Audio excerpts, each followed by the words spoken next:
17 divided by 100,000. Here 100,000 is a divisor, 17 is a dividend. Would like to find quotient.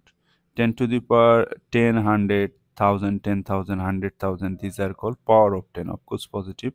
To divide a whole number by power of 10, just count the number of zeros in the power of 10 and move the decimal point from right to left equal to that number of zeros. Here number of zeros is 5, so we need to move decimal point from right to left 5 places.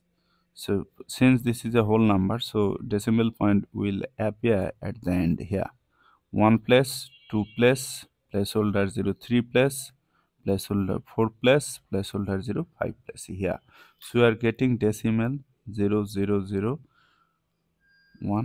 This is the result. You can add here one more 0 to mean that this is less than 1. Look, here dividend is 17 and quotient is this. Here dividend is greater than quotient. Actually, division means repeated subtraction, and in repeated subtraction the value of the dividend will be decreased here.